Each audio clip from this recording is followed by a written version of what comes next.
I hope you all are well and rested for the excitement that crypto is bringing this weekend. I know Tracker is super excited. Probably didn't even sleep at all, right? I didn't sleep at all. I slept like 2 hours last. No, I slept 3 hours last night early from like 9 to 12, and then I woke up at 12, and I've been up ever since. It's just too exciting. I've been making all sorts of crazy charts and stuff. Oh, and good news! I got my new Wi-Fi. My mesh Wi-Fi is installed. You guys are experiencing it right now, so let me know if you hear any weird drops or anything. It shouldn't do anything like that. If it does now, I'm just blaming it on Restream, not, not on my not on my Yeah. home network. It's a beautiful new home network mesh system, all super modern that you guys paid for. Or the all the people that did the cat show and chipped in for my new internets, which was actually a Wi-Fi It better issue. work perfectly, or else, or I else. know, right? All right, well, that should be enough time for the people to have had to watch the obligatory YouTube commercial and then hit the skip button 11 seconds in. Take it away, Matt. Yeah, so SPY, we're looking at prices just a little bit flat, a little bit down this morning. So is it going to be another inside candle to what we had 2 weeks ago? Perhaps. I'm still anticipating some kind of back test of the previous all-time highs back in February. So let's just maybe see a little bit lower first before it breaks out to the 640s and above. But still a very, very bullish chart, even if it does need a back test down there. QQQ, we can see same situation, still another inside candle developing, perhaps for that happened 2 weeks ago. But I'm still also looking at this previous zone down here where it's potential to do a back test of the previous all-time high before continuing the journey higher. And right now, there's really nothing explosive happening to the upside. So we're just going to keep our eye on the previous week high, which is at 557. If that can start to break out, then we can start to talk about higher prices. But until then, just range bound. And the IWM is actually stabilizing on top of this 219.79 right now. So this is the big development for IWM. Also, when you put on the Ichimoku cloud, it's finally back inside of the weekly cloud as well. So this is a fantastic development that I am noticing here. So we're going to just watch the 219.79 for the rest of the week to try to just stabilize on top of that and continue the journey higher. And now the big thing is Bitcoin here. It broke out of my arc, right? So Oh, I know I've been telling you this every week, how it's just resistance, support, and then a bullish engulfing cutting through all that resistance and then flipping everything to a support. So this is a good development. And now we can look at the higher price targets. Is it going to go straight up to the 140 up here? I don't think so, because there is some confluence of resistance right here with the log base 1.414 fib at the 128.101. So that's going to be my next focal point for Bitcoin. If it can break through that, then we can start talking about the 170s and the 140s and all that stuff. But right now, this is my next main big resistance target for Bitcoin. yeah, that's the log scale. That is the log scale. That is luck too. Yeah, this is from the 2021 high and the low down here in 2022. So it's Oh just yeah, log base fibs. man, that 2021 high was brutal. Yeah. We're all expecting to go higher. Yeah. I'm just so excited that it didn't go sideways and have to hit the cloud Yeah. again. Yeah. This is great. Great Surfing development. over the cloud. Let's see. I'll just do a quick flash of my VIX chart to let you guys know where we are. Um, greed, where we put fear behind us back in the first quarter of the year. Back tested when we switched to greed, back tested greed in June and have made lower VIX numbers ever since, which is bullish for the markets in general. My take profits line is I see we've gapped up here at the open here. We're not here. That's where we closed last week. We are now at 1740, kind of still underneath the moving average 300, and that gives us another 20% before encountering the take profits line. Another 40% before we get to extreme greed. And like I said, you really want to start looking at going into cash as we get under the take profits line. Extreme greed could happen, but we can't. It's not guaranteed. So if you hold on to your positions down that deep, you might end up leaving money on the table as it gets clawed back by the market. And then I just want to show you my SPY chart again real quick. And I want to do a callback to when we did the show like last year, Kat and Matt and we talked about, I said, well, the SPY is what the gold standard, and IWN sucks, and nobody, small caps are just terrible. As soon as they get any good, they just graduate from IWM and go to SPY and leave all the losers behind, and it'll just never go anywhere. And then Kat convinced me, no, actually, the small caps are set to outperform the SPY. And here you can kind of see that even with my current projections, that will sort of end up somewhere around 666 for the SPY. It's only about 7% higher from where we are right now, like 7.89% higher. However, the IWM could vault much higher than that. So that's just what to keep that in mind. When you hear all this bearish talk about, somebody dropped me a thing today saying, oh, I don't think the SPY is going to go much higher and whatever. Just remember, we also need to have people who, I'm sorry, I should keep this content for Tuesday night. But we need bears to short so that we can burn them and make it go launch it even higher. All right, Bitcoin. Let's see. This is my big chart. Let's see if I can get my smaller chart. Basically, not too different from Matt. I'm just seeing. Oh no, I changed the options so it. When I change things, it goes way back to the left sides for the right. I got to fix that. You know what, Matt? Why don't you talk about Tesla for a second while I fix this? This can be annoying all show if I don't fix it first. Yeah, let me just jump on my Tesla chart here. Okay, here we go with my Tesla chart, and we can just see that it's still in the same range as basically before, right? I did the weekly update video that you guys saw on YouTube. If you did, check it out. If not, it's available on YouTube. And basically 321, 295, that's been the range for the past couple of weeks. And more importantly, what I'm really looking at today and this week for Tesla is inside the cloud, right? It's looking like it did not close the week last week inside the cloud. It just missed it barely.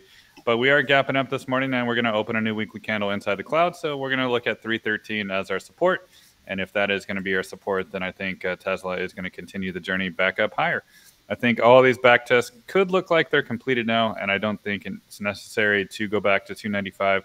So whatever dire situation or news event that you think is going to go and tank the stock, I just don't think it's going to be there anymore, because there is plenty of opportunity to collapse the stock, right, back down to the 250s. But instead, it just keeps on making higher lows, right? All this fear out there, and guess what? Higher low, higher low, higher low. It's not going lower, guys. So that means if it's not going lower, it's probably going to reverse and continue the journey back higher. But we're not going to see any kind of great moves up higher until this 321.32 gets reclaimed as a support. So now we're just still in a range, and we're looking like price. It might just be in this range for some time until it's ready to clearly break above 321 and head to the baseline 327, and then back to the 786 up here at 347.58. All right, tracker. All right, I fixed that setting, or I found that setting to show you, then I'm going to fix it. It's this save chart left edge position when changing interval. Oh, you do not want that on. I don't want what possessed me to turn that on. So let's see, here's where we are now, but we go to like 16-hour chart. It's actually pretty good. So I just took that 112,000 as a previous important resistance turn to support. And yeah, the ones I would love to see, I think we'll encounter like this 50% fib right here. Oh, this is something Matt and I were doing earlier. But I think this is the same thing Matt's got on his chart, about 127 for like the next resistance anyway. And it's not the top resistance; it's just like the next resistance. I think we could see something close to the end of this cycle, like 181, 215, or something like that. And then Tesla. Here we go, Tesla. And I just reposted this chart publicly for everybody to see. This is the same chart I had last week, and it's the same chart we're going to have for this week.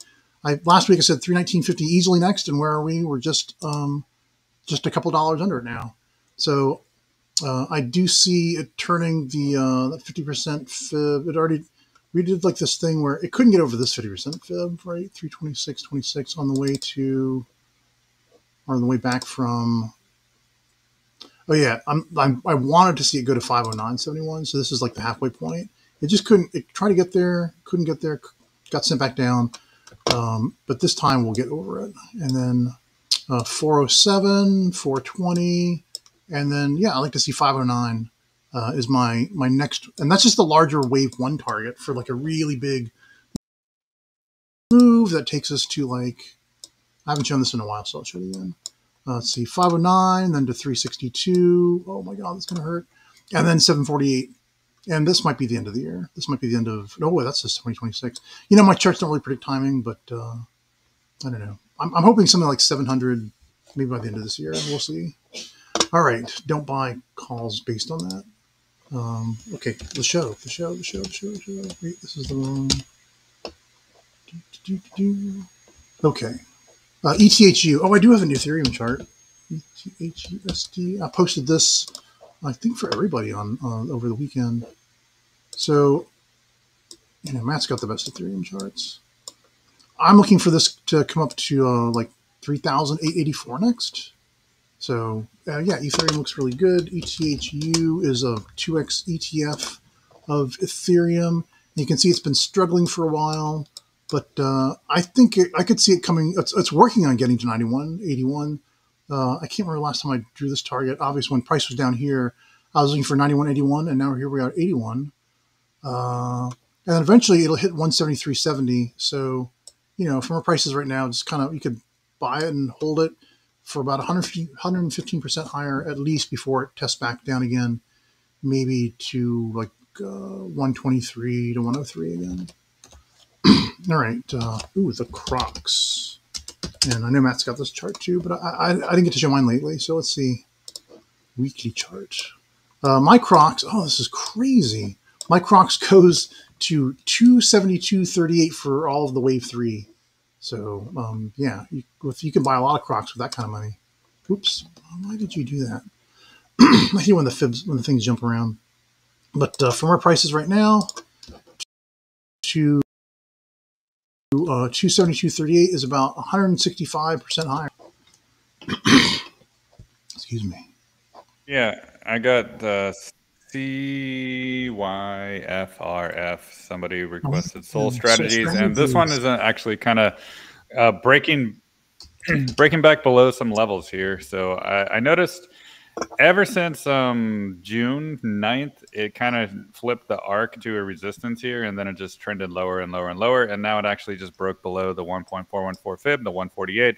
So now that's looking like a potential resistance for CYFRF. So if this can't reclaim that 148, then it might even drift even lower back down to the 98-cent zone. So it had a big explosive move, and now it's just consolidating basically sideways. And lots of resistance above, still lots of support below. So how low does it want to go? We can even put on the moving averages to identify that it's losing the 50-week moving average as well.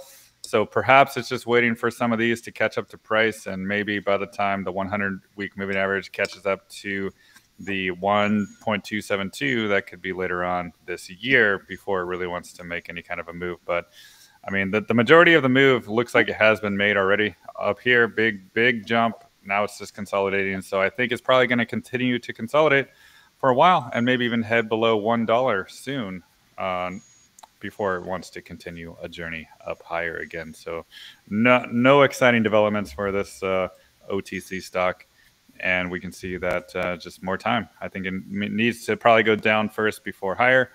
And with that, I also have a CRSP, CRISPR and CRISPR Therapeutics. We can see that this one actually did get rejected by the 200-week moving average and my ARC last Friday. But this is a good development because 2 weeks ago, it reclaimed and broke out and back tested the 45-degree angle, which was a previous support right here. It broke down, kind of flipped it to resistance, and it looks like it reclaimed that zone. So I think that's the important takeaway here, that if price ever did go back down to the 52, 51, or the $50 range, then that would be a great opportunity, I think, for accumulation for the potential to break out. So it's at a big resistance zone right now, 200-week in the ARC. So maybe it might be a little bit range bound, but I think once it breaks free of this zone and even breaks free of this cloud here, then we could start to see the 80s up above right up here. But it might take some time to get there because it's just still trying to break out, but not completely successful yet. So be cautious at resistance, more bullish at support if the low 50s were to come. Let's see. I've got I want to show my CYFRF real quick. Sol strategy. I mean, Solana it's bullish, right? But is it under any kind of resistance, or is it just like looking to? You don't have to show It your chart. closed. Solana closed above some important levels, so it looks like it could go reclaim that 148 I mentioned for Sol strategies, but it depends on Solana. Yeah. All right. Well, here's my Sol strategies chart, and I see it's gone. It got kicked all the way back down to the 11.4 or my 11111, which was when I might start. I don't know. 11.4 is easier to say. So this is, you're right. It's at a crucial point. If it can't hold $1.34, then yeah, it could drop back down to below $1. But I don't know. This is like the make or break. I think the market's just been trying the ground, get everyone to like just jump the boat. The RSI is pretty low. I don't know. I've got some CYFRF in my portfolio, and I'm looking for it to do a nice move. Gosh, this is now looking like 338% higher to get to the 123.6 fib extension on the right. And then let's see, iBit shares Bitcoin Trust. Oh, look at this. So you guys have seen this chart before. I haven't touched any of this. I haven't looked at this chart in forever. My circle one was at 76.4, kind of in this range. And look where we are right now. We hit it right dead on. So let's see. Typically in the past, 764 would be followed by a 382. But I've noticed lately that it seems to be skipping, not dipping the whole next fib. So look for something like 63.38 first, or maybe 59.42 for the test back. Then after that, the 1382 up here at 88.98. So I don't know if you want to trade this. I guess with iBit you might have to just sell like a little bit and then look for an opportunity to start buying it back down here. And then overall, what from if it did go to say the 61.8, that's 40% higher. If it goes down to the 50%, 9% higher to the wave 3 top. And then BTCS is a stock that, wait, do I have this one? I can't remember actually now. I got so many stocks now.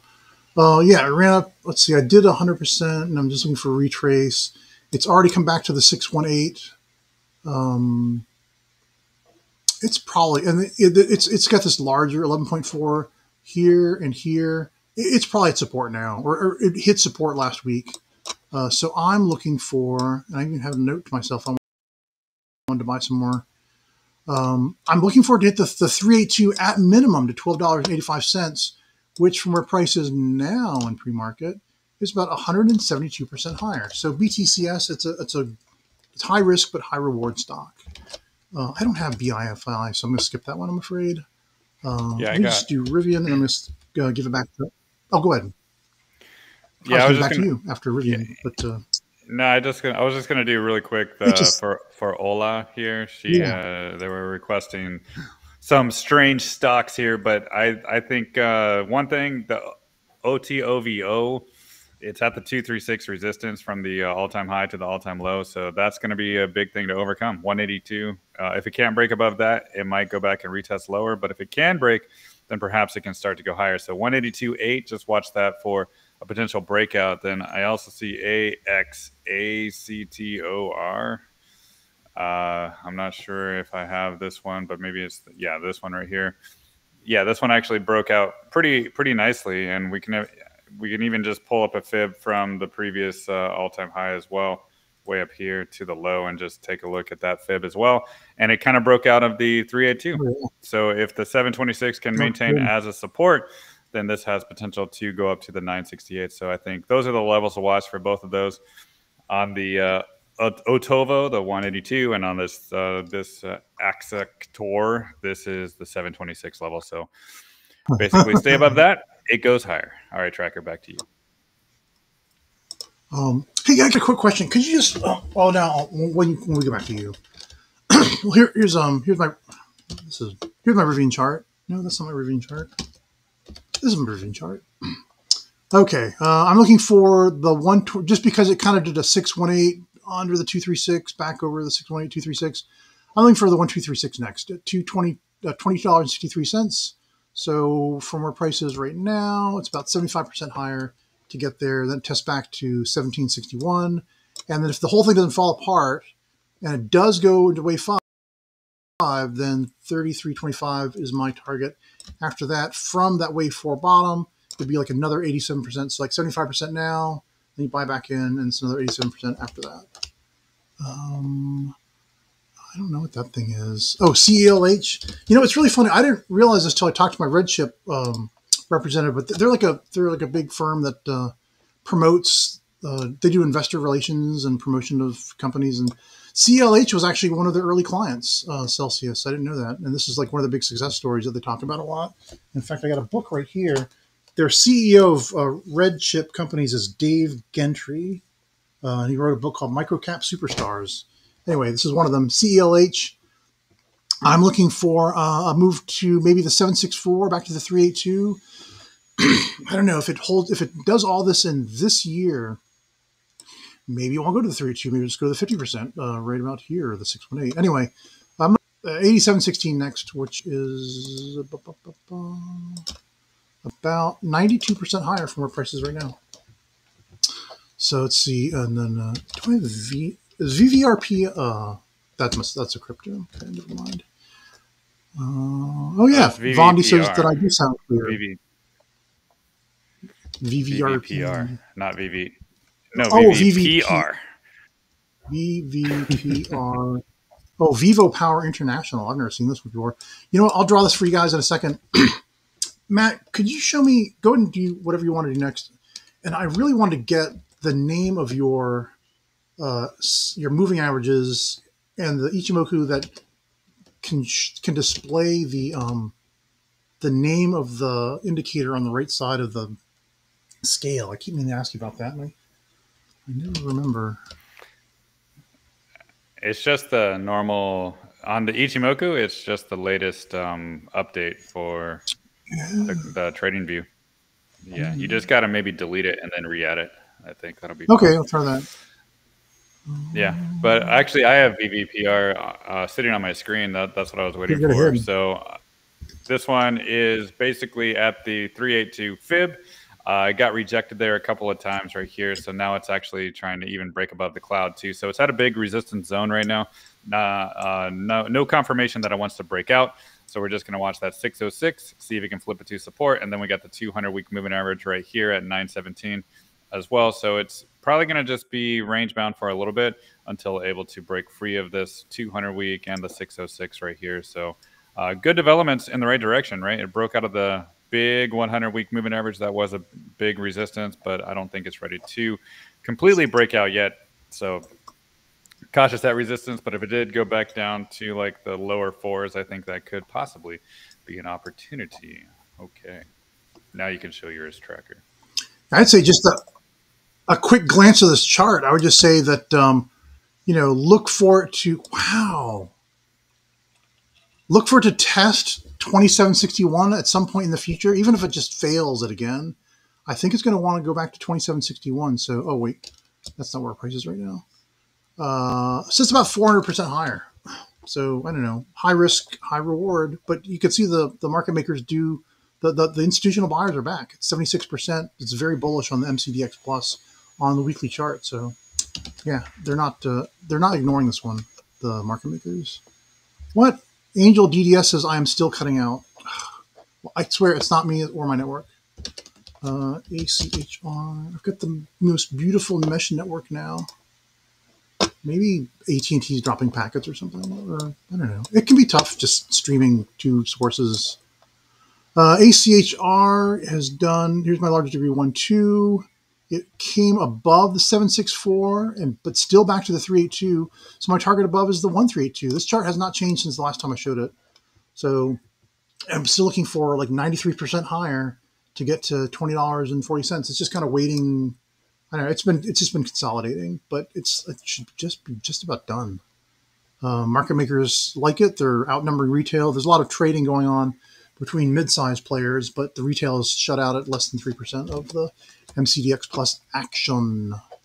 RCAT did a big thing on last week. It did, after kind of dropping back, it ran back up again. All along, I've been looking for at least a 618 on this one. So 1380 is my next target above, which it gets back over the larger 886 of the whole move from its previous low to its previous all-time high. Wait, no, not all-time high. I'm sorry, just the last high. Anyway, yeah, from where prices now, it was going to go 97%. Now it's got like 56% of that move left, 57% move left to 1380 next, with potential pullback. Maybe it doesn't pull back to the 236 like I was expecting it to. Maybe in 2025 it only pulls back to the 382 at $10.28. And so from $10.28 to the wave 3 top, it's not even got all to 3, 4, and this is all wave 3 up here. 107% higher from the wave circle 2 bottom to all of wave 3.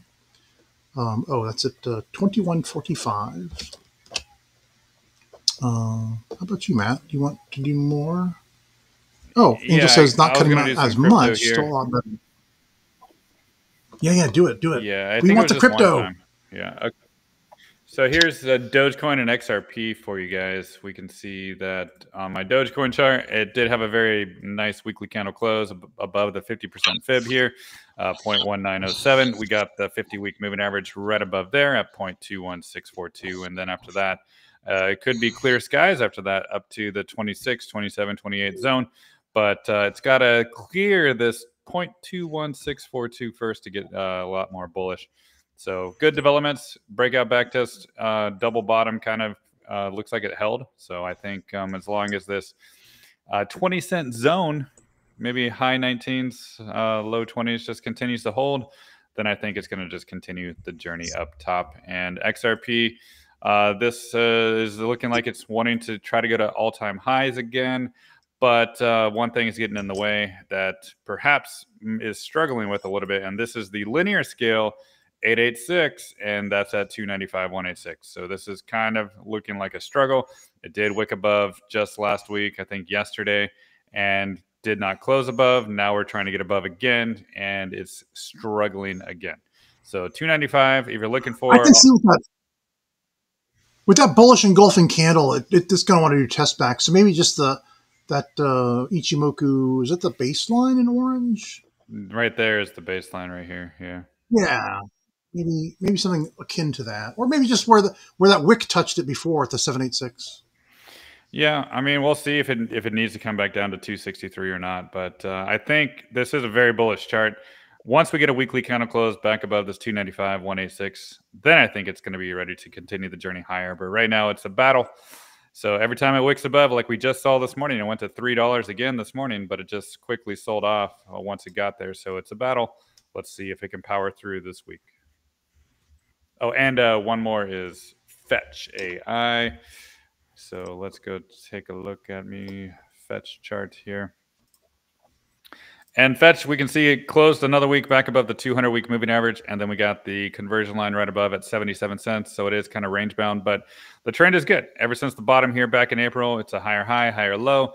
Now we're just consolidating a little bit until it's ready to make an attempt at a new higher high, perhaps in the 80s or the 90s. But once it can clear this 382 fib here at 84 cents, then it has potential to continue the journey to the dollars, right? It's going in the right direction, and I like how it reclaimed that 200-week moving average. So positive developments for Fetch. Oh yeah, Fetch. I saw that thing you posted about the Fetch AI getting the token getting used for actually its purposes and stuff. Oh yeah. Well, let's see. I was peeking my XRP chart here, and I was thinking that maybe after extending to this 2618 of this particular fib, where does it go from this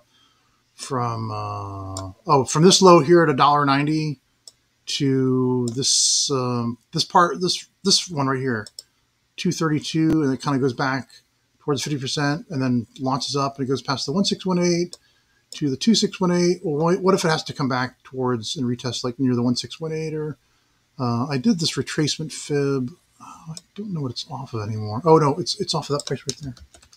It's just right off of there. So anyway, maybe I'm looking at maybe 262 test back. Don't trade in and out, guys. Just hold your positions. You're much better off. You might miss a big move. Like it already did. It did this little tree branch thing, or it looks like a piece of coral. It could kind of like do this and like this. I mean, it could do that. So just be aware. Listen to Matt. Don't listen to me. I trade in and out, and I don't do as well as Matt. All right. Well, I don't know. I didn't have anything else to do here.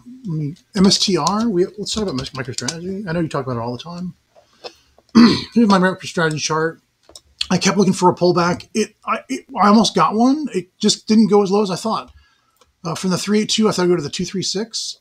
Looks like what it did instead was this weird 269 fib. I just kind of like tried to figure out what's going on back here. And so now, maybe if Bitcoin does pull back a little bit, maybe a test back to 418 or something. But overall, it's headed for, I've been $886. I've been calling ever since I showed you this chart. I'm sorry about my voice. Months ago, this is my, all-time lows, the wave one, when it went up to $550, $5 or whatever, or $543. That's just the wave one. And then the wave two is when it came back down to 220. And so now your wave three top goes all the way to 886.04. And from where price is right now, that is like almost 100% higher. So yeah, MicroStrategy looks really good from here to me. Gosh, what else? I don't see. I talked about Baba last. Good. Yeah, I got ANET available. Somebody requested that. So here's my Arista networks. So it's battling the cloud right now. We're going to see a new weekly candle basically open up right here near the top of the cloud. So that's going to be my main focus. And that's the 109, 110 zone. So if it can start to break that, then it can go higher, but it might be a kind of a resistance zone. So I'm not sure if it really wants to break out just yet.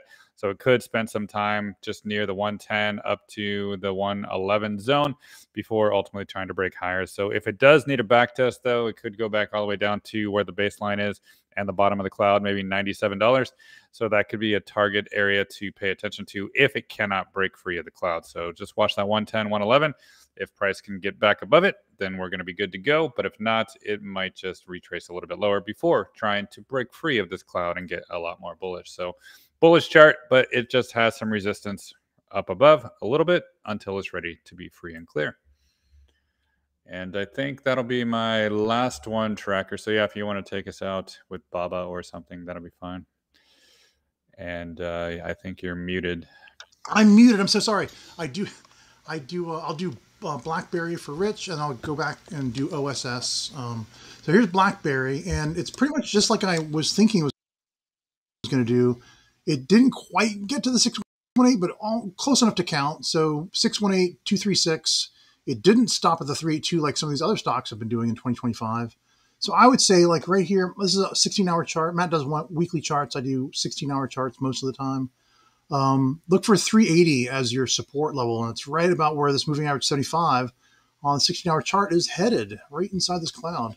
So you can start buying a little bit now, buying a little bit now, buying a little bit after that tomorrow. And then, let's see, BlackBerry, if that support does hold at 380, from 380 to the 1236 is 111% higher.